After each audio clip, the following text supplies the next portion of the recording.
Wabarakatuh. Bismillahirrahmanirrahim. Alhamdulillahilladzi khalaqal mauta wal hayata liyabluwakum ayyukum ahsanu amala. Asyhadu an la ilaha illallah wahdahu la syarika lah. Wa asyhadu anna Muhammadan abduhu wa rasuluh. Allahumma sholli wa sallim wa barik ala nabiyyina Muhammadin sallallahu alaihi wasallam wa ala alihi wa ashabihi ajma'in wa man tabi'ahum bi ihsan ila yaumiddin.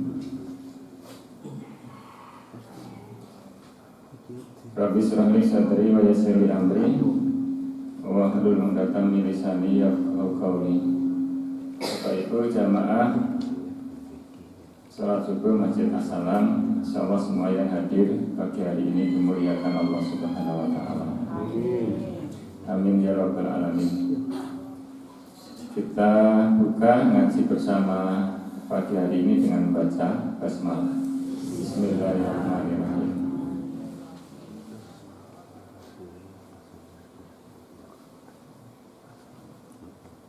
Hidup di dunia ini tidak ada kesempurnaan, tidak ada kesempurnaan. Orang yang hidup tidak bisa selamanya di dunia ini, nanti tidak ada yang abadi. Nanti apabila sampai ajalnya juga akan mati.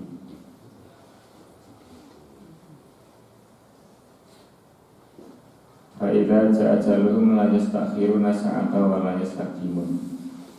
Jika ajalnya sudah tiba, tidak bisa dipercepat dan tidak bisa ditunda. Jadi kematian itu karena ajalnya telah tiba, bukan karena sakit, bukan karena tua. Banyak orang yang sakit gak meninggal. Konon katanya ada orang sakit dioperasi sudah 5 kali nggak meninggal, yang operasi dokternya meninggal. Jadi jangan diukur mati itu karena sakit, juga bukan karena tua. Ada orang sudah sepuh nggak meninggal, justru putranya yang belum sepuh malah meninggal, atau bahkan cucunya yang sudah meninggal duluan, padahal yang sepuh belum meninggal. Jadi tidak diukur karena tua, tapi karena ajal telah tiba. Hidup di dunia ini jangan mencari kesempurnaan. Sehat, tidak ada orang yang sehat terus. Tadi sudah terdengar banyak jamaah yang batuk-batuk. Itu menandakan bahwa tidak ada orang yang sehat terus-menerus. Maka jangan mencari kesempurnaan. Kadang sakit, kadang sehat. Senang itu tidak ada orang yang senang terus nggak pernah sedih, nggak ada. Ada yang senang, ada yang sedih, sehingga digambarkan hidup itu seperti melewati jalan. Tidak semuanya jalan itu lurus, tidak semua jalan itu datar, tapi ada yang sewaktu-waktu kita menemukan tikungan, kita menemukan jalan turun, jalan tanjakan, bahkan jalan terjal. Itu gambaran perjalanan hidup. Jadi tidak selamanya orang itu akan melewati jalan yang lurus dan datar, halus, tidak. Itu menandakan bahwa hidup ini jangan mencari kesempurnaan, kenikmatan di dunia ini. Ada yang senang, ada yang sedih. Begitu juga Bapak Ibu. Tidak selamanya orang itu nanti kuat. Kadang-kadang sudah lemah kalau sudah sepuh. Tidak selamanya nanti cantik, Bu, meskipun nanti Bu sudah perawatan terus tiap hari, suntik sana suntik sini. Dulu konon katanya ada seorang ibu yang sakit, dibawa ke rumah sakit, operasi, ketemu malaikat. Mungkin saya sudah cerita itu. Ibu tadi tanya kepada malaikat, apakah ajal saya sudah tiba? Maka malaikat tadi membuka kerpeannya Bapak Ibu. Oh, ibu masih akan hidup 20 tahun 11 bulan ya, 12 hari. Maka ibu tadi ketika sudah sembuh dari sakitnya enggak segera pulang Bapak Ibu. Ya, operasi. Kalau operasi plastik ibu hati-hati, jangan dekat-dekat kompor, nanti leleh. Yang tadinya tua menjadi muda lagi, yang jadinya sudah kulitnya keruh sudah kenceng lagi. Yang sebelumnya itu medak nggak bisa kelihatan di wajah karena sudah keriput, itu sudah halus mulus lagi Bu. Sewenang itu pulang dari rumah sakit itu nyebrang jalan nggak tolak-tolak, ambulan buang ternabrak ceduer mati. Apa yang dilakukan? Ketemu lagi malaikat, kan bertanya kepada malaikatnya, loh katanya masih 20 tahun lagi, kok mati? Kira-kira jawabannya apa Bapak Ibu? Katanya malaikat tadi, aku pangling. Sumprit aku pangling. Tak kira seduduk sampeyan Bu. Dan disini kalau saya tambah nom. Ya gara-gara pangling itulah maka malaikat kemudian mencabut nyawanya Bu. Sajane 20 tahun nih. Karena nggak manglingi malaikat mari operasi ini wau nih. Tadinya telah tambah nom. Akhirnya malaikat pangling dikira itu ibu yang dulu itu, akhirnya dicabut nyawanya. Oh, kadung ketabrak kok. Ya, sudah luka parah. Itu guyon Bapak Ibu. Tapi itu guyonan. Bapak Ibu maksudnya nggak ada kesempurnaan ya dalam hidup ini, nggak ada kesempurnaan. Maka jangan mencari kesempurnaan dalam hidup ini. Jangan mengharap tidak akan pernah tua, jangan mengharap tidak akan pernah sakit, jangan mengharap tidak akan pernah sedih, termasuk dengan orang lain. Jangan mengharap istri kita terus muda cantik, kalau nanti ditanya Pak Anwar enak mana dengan zamannya Pak Harto dengan zamannya Pak Jokowi? Enak zamannya Pak Harto. Kenapa? Dulu saya masih muda. Sekarang sudah tua. Bukan begitu Pak ya. Itu nandanya nggak ada kesempurnaan dalam hidup ini. Bahwa nanti pasangan hidup kita itu akan sabar terus, akan baik terus, akan mudah terus. Jangan mengharap seperti itu karena tidak ada kesempurnaan dalam hidup ini. Ngerti Bapak Ibu ya. Termasuk terhadap siapa saja, terhadap ustadz atau terhadap pemimpin atau terhadap siapa saja, tidak ada yang sempurna, akan baik terus. Mesti akan mengalami hal yang tidak baik.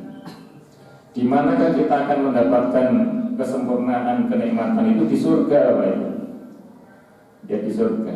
Maka pagi hari ini yang kita bahas adalah amalan ringan yang bisa mengantarkan kita ke surga.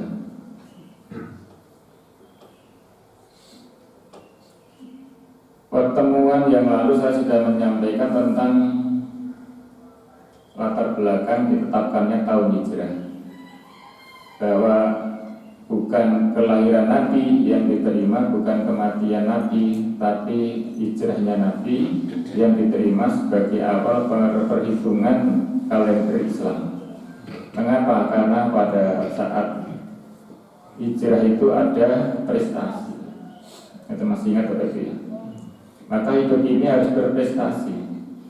Kalau sudah sepuh-sepuh seperti saya dengan Bapak Ibu yang sudah sepuh-sepuh ini, prestasinya ya hanya menambah kebaikan Bapak Ibu.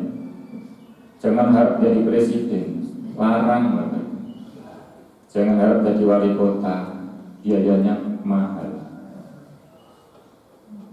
Ya, orang yang sudah menyiapkan diri untuk menjadi pejabat dengan nilai ini sudah dapat uang 900 miliar saja nggak jadi kok. Malah ditahan. Saudara saya itu yang ada di Jakarta sana. Bapak Ibu yang berbahagia,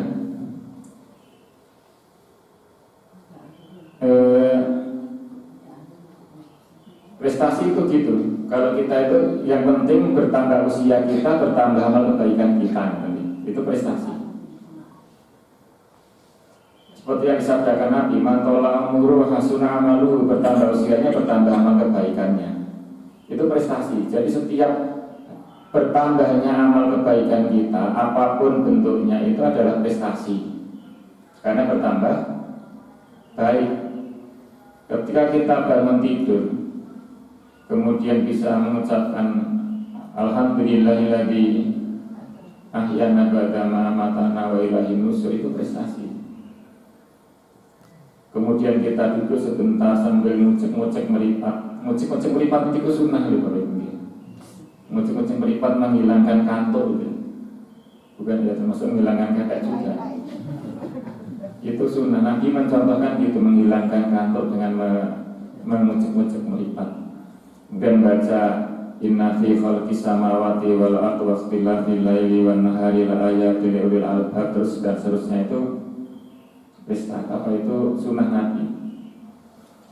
Sambil mengembalikan kekuatan, baru kemudian berdiri. Jangan sekengkal tangi terus ngadeg gloyor-gloyor nih Bapak Ibu. Apa yang sudah sepuh ini nanti tambah jadi masalah. Ya pelan-pelan harus mengujangi meskipun sepuh. Awal-awal waton pelan-pelan, geremet-geremet waton selamat. Bapak ini bahagia. Terus kemudian kita bangunnya sebelum waktu subuh, bisa sholat tahajud, itu prestasi. Itu prestasi. Kemudian kita setelah sholat tahajud ke masjid sholat subuh berjamaah seperti pagi hari, ini prestasi. Ini prestasi. Kemudian masih bertahan dengan sabar dengan segala macam kekuatan yang ada yang tersisa. Saking beratnya menahan beban hidup sampai dingkluk terus ya belum dengan itu prestasi. Beban hidup berat. Gak apa-apa nanti kita bahas. Gitu apa dia? Jadi prestasi itu seperti itu, tidak harus jangan jadi apa jadi itu. Cita-cita kita itu apa? Mati masuk surga itu saja, tinggal itu saja loh dia. Tinggal itu. Lah mau mencari apa? Makanya surga itu adalah kenikmatan yang sempurna itu. Ini penuh dengan ketenteraman, kedamaian. Enggak ada di surga itu orang sedih, betul wonten Bapak Ibu. Di surga itu orang yang tukaran itu betul wonten. Di surga nanti ada orang yang saling memfitnah satu dengan yang lainnya, yang membuli, itu enggak ada. Ya, enggak ada. Kenikmatan yang tiada henti itu di surga. Jangan khawatir nanti dengan harus perawatan, harus enggak ada, enggak perlu. Sudah diciptakan dalam keadaan sempurna. Enggak akan tua nanti dengan, enggak akan sakit. Itu surga itu, enggak akan sedih, enggak akan kecewa. Kalau di dunia ini kan banyak yang kecewa kan, banyak yang kecewa. Wong ibu tuh seminggu masak satu macam masakan tuh beda rasanya. Loh ini kok enak sekarang, kok ini kurang apa sih? Kok ya wis kabeh kok jadi kurang enak. Berarti kan gak sempurna Bapak dia. Padahal si masak ya wong padha. Sing dimasak ya bahane padha, tapi kok rasanya gitu. Itu karena gak ada kesempurnaan. Ngoten nggih. Saking nikmatnya Bapak itu surga itu digambarkan oleh Allah Subhanahu wa taala dalam hadis qudsi. Mata kita belum pernah melihat ya, tentang kenikmatan surga itu. Telinga kita belum pernah mendengar tentang kenikmatan surga itu. Bahkan hati kita pun belum pernah tergambarkan, terlintas tentang kenikmatan surga itu belum. Maka Bapak yang bahagia,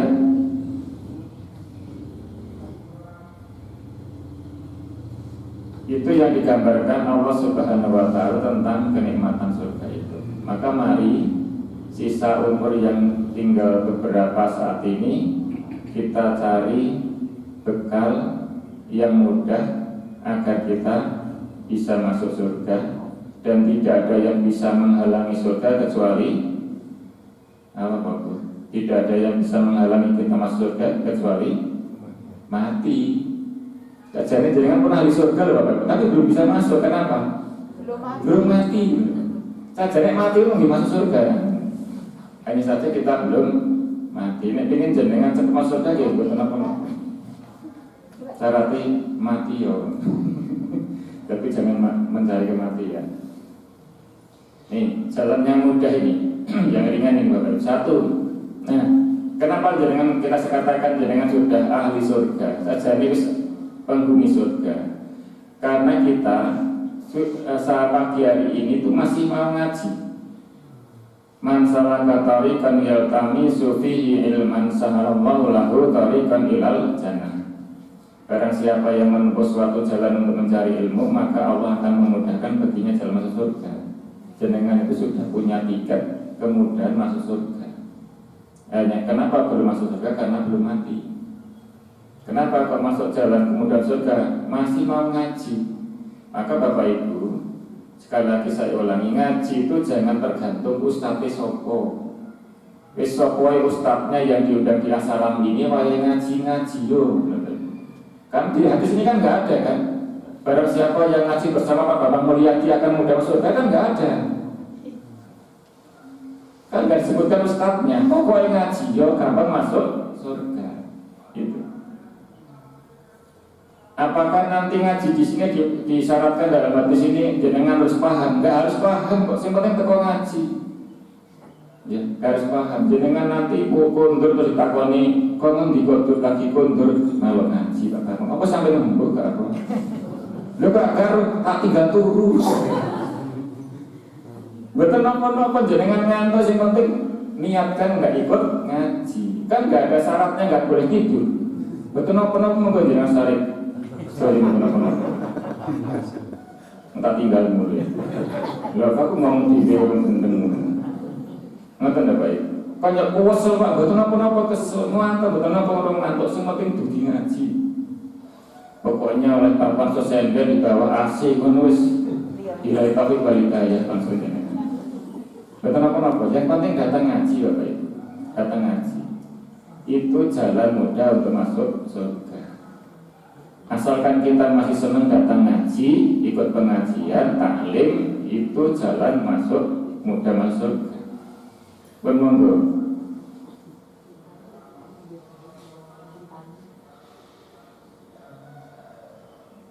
Yang kedua, ini gampang lagi Bapak Ibu. Jenengan sudah hafalkan ayat kursi ini.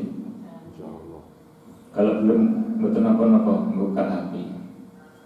Kadang-kadang dirasani ini sholat durung wiwitan terus buka HP. Padahal buka HP itu golek kerpekan Bapak Ibu. Yang gitu. Atau mungkin murotal apa itu mengingat kembali hafalannya, menambah lagi bacaan Al-Qur'annya. Kan banyak isi di HP itu. Tidak hanya TikTok saja kan Bapak Ibu. TikTok saja. Dan kalau TikTok masakan tuh Masya Allah sampai didelok HP-nya wong wis turu. Gitu. Kemudian ini membaca ayat kursi setiap selesai sholat fardu. Monggo. Setelah selesai sholat fardu itu di samping zikir, ya. Ini yang saya katakan tadi, sebetulnya kita sudah ahli surga, hanya kematian yang menghalangi. Hadisnya ini Bapak.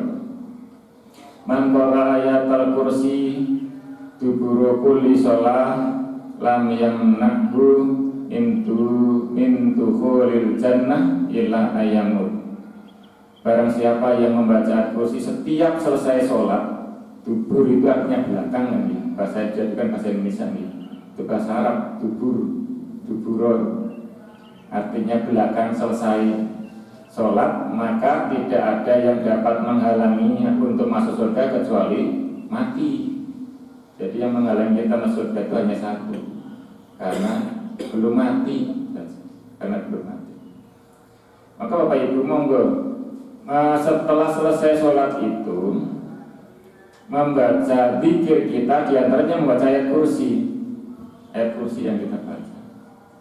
istighfar jelas. Yang jelas gini Bapak Ibu, sistematika atau urut-urutan zikir telah sholat itu tidak ada yang pasti, tidak ada yang pasti. Boleh diwolak-walik, yang penting bacaan-bacaan zikir telah sholat itu kita baca. Tidak harus ini dulu baru ini, enggak ada. Jangan doa dulu baru zikir enggak apa-apa. Zikir dulu baru membaca doa juga enggak apa-apa. Bahkan ada orang yang zikir saja enggak baca doa pun juga tidak apa-apa, karena doanya sudah dibaca ketika sholat. Ketika sholat baca istighfar kan nantinya. Ini ya urutannya, enggak pasti ya. Ini sebagian yang di-share-share. Ini dari kalangan teman-teman kita Salafi itu ini yang dibaca zikirnya. Ya, astagfirullah, astagfirullah. Istighfarnya yang pendek ini, astagfirullah, astagfirullah. Padahal istighfar itu dia harus pendek seperti ini.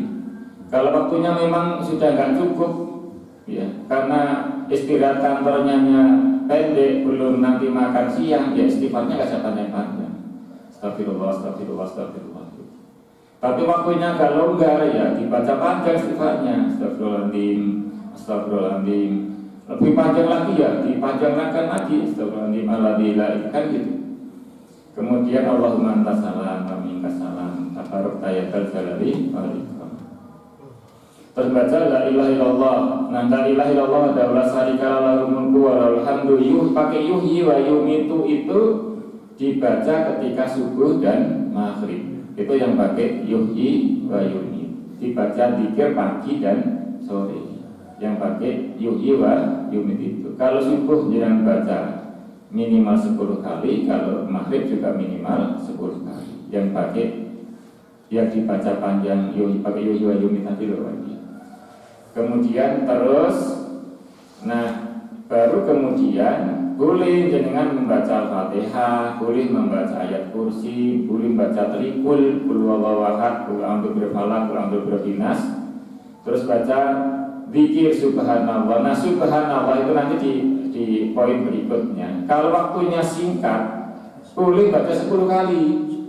Ya, boleh 10 kali. Subhanallah 10 kali, alhamdulillah 10 kali, Allahu akbar 10 kali. Boleh, tapi kalau waktunya cukup, standarnya adalah 33 kali. 33 kali, 33 kali, 33 kali. Kemudian yang karena sudah 99 supaya menjadi 100 ditutup dengan la ilaha illallah wa la syarikalah. Ini lahul mulku wa ala kulli syai'in qadir. Kata Bapak Ibu ya. Kalau subuh, nah ini doa yang dibaca ketika subuh, monggo tidak ditinggalkan. Allahumma ini as'aluka ilman nafi'a wa rizqan thayyiban wa amalan mutaqabbal. Termasuk doa ini adalah doa ketika mau minum air zam-zam. Ya. Allahumma ini as'aluka ilman nafi'a wa rizqan thayyiban wa amalan mutaqabbal. Ini kalau subuh mohon dibaca, jangan ditinggalkan ini. Nah, baca ayat kursi. Waktunya sudah tidak cukup Pak untuk zikir sebanyak itu. Di surah ayat 133 ayat 191. Inna fi khalqis samawati wal ardi wa ikhtilafil laili wan nahari la ayatin li ulil albab alladzina yadhkuruna Allaha qiyaman wa qu'udan wa 'ala junubihim. Zikir itu boleh sambil duduk, boleh sambil berdiri, bahkan boleh sambil tidur. Ketika kita duduk nggak cukup waktunya karena sudah mepet dengan waktu istirahat di kantor. Kalau nanti telat dipotong gajinya, gitu ya. Karena sekarang model potong-potongan gaji itu kalau telat datang, telat masuk dan sebagainya itu. Nggak apa-apa kita zikirnya sambil jalan. Yang penting ayat kursi ini jangan ditinggalkan. Yang penting zikir-zikir ini tidak ditinggalkan. Tidak harus dengan tetap duduk. Kalau memang waktunya sudah tidak cukup, berdirilah tapi zikir terus berjalan. Gitu. Ya, zikirnya tetap berjalan, jangan ditinggalkan. Kan tadi Allah membolehkan, boleh sambil duduk, boleh sambil berdiri, bahkan sambil tidur pun tidak apa-apa. Ya. Sambil tiduran itu bukan tidur nggak sadar, tiduran itu nggak apa-apa. Atau apa itu ya? mohon jangan meninggalkan pikir baca ayat kursi setelah selesai sholat. Bahkan nanti aja nih. Nah sekarang yang ketiga, menyingkirkan gangguan di jalan. Nah sekarang apa sih Bapak Ibu sulitnya membaca ayat kursi itu? Kan mudah, Masya Allah, hanya baca ayat kursi itu mudah masuk surga. Sekarang menyingkirkan gangguan di jalan. Jangan malah membuat gangguan di jalan, ya. Jangan malah nutup embung, ya. Jangan malah membuang sesuatu yang nanti mengganggu orang yang lewat di jalan. Nah, atau napa-napa kursi tidur saja sudah menakutkan, apalagi berdiri. Atau di kujonannya gitu ya. Nah, yang polisi, saya dengar sendiri dari istri polisi. Nah, ya polisi turun loh, repoti ya, ganggu ya, apalagi berdiri. Bapak Ibu bahagia ya, karena disiplin masyarakat kan mesti kurang Pak, sehingga lahirlah kursi tidur itu. Terus ngerti kampung ya supaya sirkuit balapan juga, suaranya ngebrang-gebrang gitu.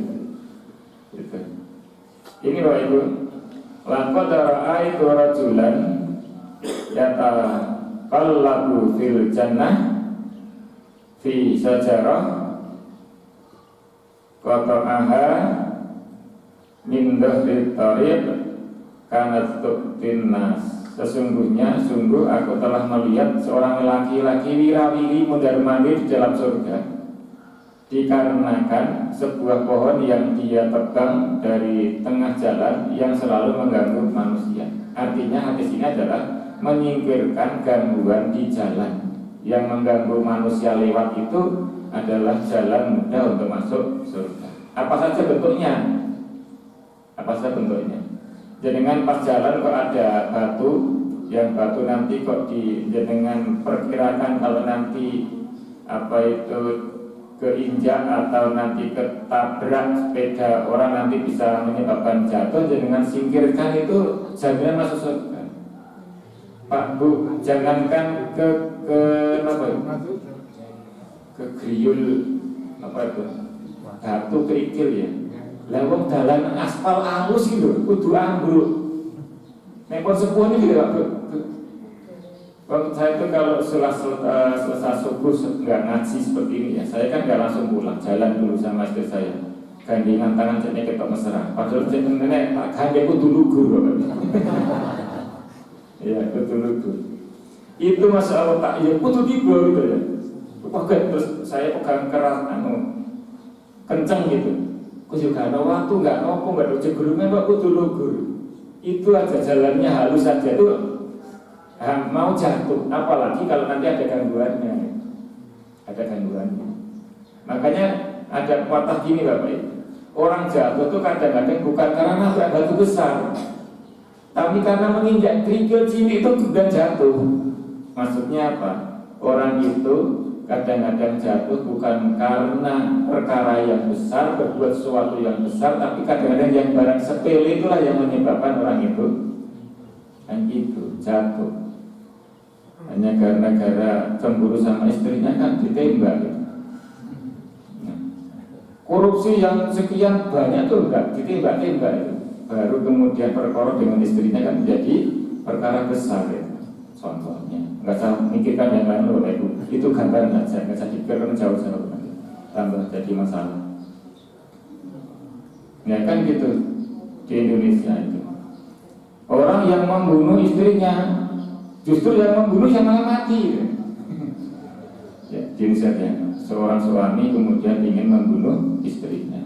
Matanya aja bayar 200 juta, nggak mati. Justru yang bayar yang membunuh malah mati. Itu aja sudah tiba Bapak Ibu ya. Kaitannya dengan ngaji bukan perkara orang lain. Jadi gitu, monggo. Ini jalan yang mudah. Malah jangan buat gangguan, jangan buat gangguan. Wes nyekel tikus berhasil malah batangnya tikus dimecalkan tengah embung. Wes ngergeti embung gilani wong liwat nggak punya periket tikusan kan gitu. Periket tikusan, wes tikusnya dipatahin dibuang ditabrak no kendaraan mati. Gitu Masya Allah. Indonesia itu kreatif Bapak Ibu. Kreatif. Ya. Embung lancar-lancar jadi tutup gitu ya. Hanya mencari sumbangan untuk orang mati, untuk sumbangan orang bangun masjid. Termasuk apa itu, kalau memang punya dana mohon, kalau punya hajatan jangan menutup embung lah kalau bisa itu. Kasihan, munyer-munyer nanti. Ini ya. Dan yang keempat, menebar salam. Gampang lagi, salam itu assalamualaikum warahmatullahi wabarakatuh. Jangan usah divariasi seperti salam di Indonesia. Salam, swastiastu, jangan tiru loh, jangan swastiastu, astu. Kemudian salam kebajikan, apalagi salam sejahtera, menamu budaya. Wah itu kalau Indonesia itu ada 50 agama, itu salam terus setengah jam gak mari-mari apa itu. Karena masing-masing agama punya salam itu. Dan kalau bisa ya sudahlah, karena Indonesia mayoritas umat Islam, kalau sambutan jangan menjadi pejabat apa saja, cukup assalamualaikum warahmatullahi wabarakatuh. Itu salam itu. Karena salam itulah jadi masuk orang muda karena surga tadi. Kata Nabi, ya ayuhan nas afsus salam, wahai manusia tebarlah salam, wa aimut ta'am, dan berikanlah makan, wa sallu wa nasu niyam, tadkhulunal jannah bisalam. Wahai manusia sebarkanlah salam. Ketika Nabi mengajarkan seperti ini, saat ada sahabat Nabi kemudian pergi ke pasar, padahal nggak punya duit Bapak Ibu, karena tidak akan belanja ke pasar itu, hanya ingin mengucap salam ketika ketemu orang di pasar itu. Kamu gak boleh assalamualaikum mas, bahasa nama mas, bertentu mas, namun salam kok bu, salam kok pecut, nah sekarang gitu. Hanya mengucap salam, ketemu siapa saja di pasar itu hanya ingin menebar salam, assalamualaikum dan selanjutnya. Maka Bapak Ibu, monggo sebagai jamaah salam ini, ketemu siapa saja, apakah itu keluarga, apakah itu teman yang nyata-nyata bagi itu orang Islam, mohon diucapkan salam, assalamualaikum. Jangan bertemu cucu kita, halo nak, hai, nggak usah ya. Tapi assalamualaikum yang diucapkan itu, nggak usah kalimat yang aneh-aneh. Ucapan assalamualaikum. Siapa ketemu siapa saja, yang kita ucapkan pertama kali itu adalah assalamualaikum. Bahkan Nabi itu mengatakan begini, kalau ada dua orang Islam yang bertemu, siapakah yang terbaik yang memberi salam lebih dulu? Nah, maka salam itu harus berlumba-lumba. Jangan tahu kan Bapak Ibu ya, di stiker yang pakai guyunan itu, orang rebutan mencium tangan itu sampai gelundung-gelundung gitu loh. Ya, mencium tangan sampai. Karena rebutan mencium tangan itu artinya rebutan bagaimana mengucapkan salam terlebih dahulu. Nah, monggo kalau kita ketemu orang ingin yang lebih baik, ucapkan salam terlebih dahulu. Begitu juga ketika masuk rumah, ucapkan salam. Ya, ucapkan salam. Setiap masuk rumah, buka pintu, ucap bismillahirrahmanirrahim, assalamualaikum gitu. Rumahnya nggak ada orangnya, nggak apa-apa. Masuk rumah ucapkan assalamualaikum. Berilah makan kepada orang lain, masya Allah, memberi makan Bapak Ibu. Ya, ke siapa saja. Syukur kepada orang yang tidak mampu. Daripada gini Bapak Ibu, mohon jenengan sehari ini tadi datang ke pengajian 5 tempat, wabeh oleh kotak, kan nggak mungkin kita habiskan di rumah. Ingatlah, jenengan jalan aja, keluar aja ke jalan raya sana. Oh, kok itu kok ada orang ngamen, ya sudah berhenti kasih kue. Ada orang yang nggak tukang pizza, kasih kue. Depannya Pak Anwar banyak tukang Grab, ya. Gojek itu kasih kue daripada basi, ya daripada basi. Kasihkan seperti itu. Menyambung silaturahim mendirikan sholat tahajud ketika orang-orang lain masih tidur, maka dijamin oleh Nabi orang itu besok akan masuk surga dengan selamat. Semuanya kan mudah, hanya menebar salam, memberi makan, silaturahim, sholat tahajud. 4 ini kunci masuk surga. Semuanya gampang, ya, semuanya gampang. Yang angel itu ngelakoni itu angel. Termasuk gini loh, dalam rumah tangga. Teori itu kan gampang bu. Pokoknya ngalah, sabar, ya, gak sama itu gampang masalah teori ini. Tapi nanti ketika pada suatu saat itu juga angel ngelakoni ini, ya, angel ngelakoni ini. Baik, itu yang menebar salam. Kemudian ini Bapak Ibu, yang kelima. Ini kaitannya dengan ayat baca ayat kursi tadi loh. Ini Bapak Ibu. Ketika nanti setelah selesai sholat mengucapkan tasbih 10 kali. Ini yang waktunya nggak cukup tadi ya. Tahmid alhamdulillah, tasbih itu subhanallah 10 kali. Tahmid itu membaca alhamdulillah 10 kali. Takbir itu membaca Allahu Akbar 10 kali. Itu setelah selesai sholat. Dan ketika mau tidur Bapak Ibu ya, membaca takbirnya 34, membaca tahmidnya 33, membaca tasbihnya 33 menjadi 100 kali sebelum tidur. Maka kata Nabi SAW, orang itu akan dimudahkan masuk ke surga.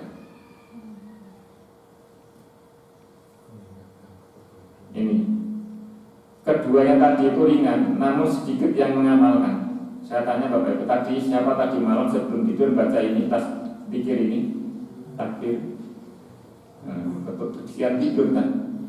Kenapa kesian tidur sebelum baca itu? Karena kata Nabi, ketika kita mau tidur, setan sudah duluan di tempat tidur kita. Makanya salah satu syarat sebelum tidur itu katanya ditebai dulu, ya, ditebai dulu, dikebusi dulu, supaya setannya pergi. Meskipun spraynya hanya betul, ditebai dulu. Karena setannya itu di situ, dan setan itu akan menidurkan kita sehingga menidurkan kita. Ya sebelum kita baca zikir ini, diusahakan setan supaya kita itu sudah tidur sebelum sempat membaca zikir ini. Begitu juga ketika kita selesai sholat, itu dibuat gak kerasan duduk di tempat sholat itu kan diingatkan, jamu kurang titik, istirahatmu kurang sebentar. Ya, di rumah banyak menunggu, keluargamu menunggu, pekerjaan masih banyak, gak usah zikir telah, gak usah wirid. Nah, gitu Bapak Ibu. Ya, gitu. Ini katanya setan. Setan itu mendatangimu di tempat tidur, lalu membuat tidur sebelum kamu mengucapkannya. Ya. Mendatanginya ketika sholat, lalu mengingatkan kebutuhan dunianya sebelum ia sempat membaca zikir ini. Tempemu selak gosong, ikut selak odanan jemuranmu, setiap kamu jasa tumpuk, korah-korahmu durmari gitu, sehingga setelah selesai sholat itu bukan bagaimana ingat kepada Allah, pikir kepada Allah, tapi diingatkan dengan ini loh penting, ini penting, ini penting, sehingga tidak sempat membaca zikir itu. Sekali lagi Bapak Ibu, kalau itu ada dalam hati kita terlintas ketika selesai sholat dan sebelum tidur, ingatkan pesan Nabi, itulah vokal gawinya setan, supaya kita nggak melakukan itu. Monggo Bapak Ibu disempatkan membaca zikir itu. Termasuk kalau sebelum tidur Bapak Ibu membaca ayat kursi, membaca qul huwallahu ahad, qul a'udzu birabbil falaq dan sebagainya tadi, membaca zikir tadi, terus ditiupkan ke dua telapak tangan, diusapkan ke seluruh tubuh. Itu kalau sebelum tidur. Kalau setelah selesai sholat nggak ada anjuran untuk mengusapkan ke seluruh tubuh. Yang diusapkan itu adalah ketika sebelum tidur. Maka kalau itu dibaca, ya dulu ada kisah di zaman Nabi mengatakan kepada sahabatnya, sahabatku tolong nanti malam Baitul Mal ini, gudang Baitul Mal ini dijaga, karena nanti malam ada maling. Itu ibaratnya nanti maling belum datang sudah tahu siapa yang maling, bahwa nanti akan kedatangan maling. Itu karena wahyu. setan namanya. Betul Bapak Ibu, sahabat tadi menjaga gudang itu. Maling datang sungguhan, ditangkap sama sahabat Nabi tadi itu. Kan senjatanya maling itu kalau ditangkap udah melas kan kalau dia, maaf Pak, saya terpaksa, anak saya sudah 2 hari nggak makan, istri saya mau melahirkan, anak saya belum bayar SPP. Lepaskan, kan sahabat Nabi kan baik-baik, ternyuh itu. Sakno, ya sudah Pak, sakno sampean Pak, terus lepas. Nabi bertanya, mana malingnya? Asal lepas Nabi sakno, ya nanti malam dijaga lagi. Malingnya teko meneh kok. Jadi ya bukan maling itu jeleknya apa sih Bapak Ibu? Nyolongan. Jeleknya maling itu nyolongan. Betul, datang lagi ditangkap lagi. Ya sudah melas lagi. Tolong dilepas Pak ya. Saya kapok, nggak akan mengulangi lagi. Sudah ini yang terakhir. Mana malingnya? Saya lepas Nabi katanya sudah kapok kok. Nanti dijaga lagi. Malingnya datang lagi. Ya, malingnya datang lagi, ditangkap lagi. Sudah pokoknya ini sudah yang ketiga, nggak akan saya lepas, akan saya bawa kepada Nabi. Malam tadi mengatakan, lepaskan saya. Nanti kalau kamu melepaskan, saya berikan amalan yang apabila kamu lakukan, kamu akan dijaga oleh Allah Subhanahu Wa Taala dari godaan setan. Apa itu? Bacalah ayat kursi sebelum tidur, maka dirimu, keluargamu, dan seluruh hartamu selama kamu tidur akan dijaga oleh Allah Subhanahu Wa Taala. Nabi mengatakan, nah kalau ini malingnya benar, kata Nabi. Malingnya benar, artinya kalau kamu sebelum tidur bacalah ayat kursi itu, maka kamu akan dijaga oleh Allah mulai dari tidur sampai kamu tidur. Nabi bertanya, tahukah kamu wahai sahabatku siapakah maling itu? Maling itu adalah setan, kata Nabi. Itulah setan membocorkan rahasianya Bapak Ibu. Jadi kalau kita baca ayat kursi sebelum tidur akan dijaga oleh Allah Subhanahu Wa Taala. Terakhir Bapak Ibu, ini terakhir. Terus terakhir menjenguk orang sakit. Menjenguk orang sakit itu kalau itu kita lakukan pagi hari, langsung 70.000 malaikat mendoakan kita, memohonkan ampun kepada Allah Subhanahu Wa Taala kepada orang yang menjenguk orang sakit tadi sampai sore hari. Malaikat itu 70 tadi mendungakno, ya Allah ampunilah orang ini, ampuni terus sampai pagi sampai sore hari. Tidak sedikit tapi 70.000 kalau jamaah asalam 70.000 Pak. Kalau kita menjenguknya sore hari, maka malaikat 70.000 malaikat tadi terus akan mendoakan kita agar Allah mengampuni dosa kita sampai pagi hari. Itu bagi orang-orang yang menjenguk orang sakit. Maka Bapak Ibu tolong tadi dicari siapa yang batuk-batuk tadi terus didatangi ke rumah. Kalau nasi itu mau tambah waktu. Super pahala. Makanya nanti gini Bapak Ibu, kalau sahabat Nabi itu kemudian ngimami, itu langsung menoleh ke belakang itu sambil melihat jamaah siapa yang nggak datang. Kemudian kalau sakit ayo bersama-sama kita jenguk ke rumahnya. Itu Nabi dulu gitu. Itu juga yang dilakukan oleh jamaah gereja Bapak Ibu. Ternyata konon katanya gereja itu jamaahnya sudah terdaftar, ya lengkap. Nanti kalau sudah 2 hari tidak datang ke gereja, itu didatangi oleh gereja itu. Kalau sakit itu ada yang namanya pelayanan kan ada yang pelayan Tuhan ya. Doa, ada petugas dari gereja itu kemudian datang ke rumah yang jamaah yang sakit tadi mendoakan, ya mendoakan, dan juga diberi oleh-oleh. Kalau ada yang sakit, ada pelayan Tuhan lagi, nanti ada yang khusus orang yang meninggal dan sebagainya itu. Atau enggak baik, itu di gereja. Nanti itu bisa kita terapkan di jamaah kita salam ini. Siapa yang sakit kita datangi, kita doakan. Dan juga boleh minta doa kepada orang yang sakit tadi, karena doanya orang yang sakit itu mustajabah, terkabul. Pak, jangan ngomong sakit gitu, kan mugi asalam utangin dan lunas. Boleh Pak, aku loro gak dikatakan kok melakukan dongakno. Sekali ini menembeng. Boten Bapak Ibu. Bapak Ibu yang kami sampaikan pagi hari ini itulah saran mudah untuk masuk surga. Sekali lagi di ini jangan mencari kesempurnaan Bapak ya. Jangan mencari kesempurnaan pada pasangan hidup kita, kepada anak kita, kepada tetangga kita, kepada pemimpin kita. Nggak ada yang sempurna. Carilah kesempurnaan di surga. Cara mudah tadi dengan cara datang mencari ilmu, Bapak ya.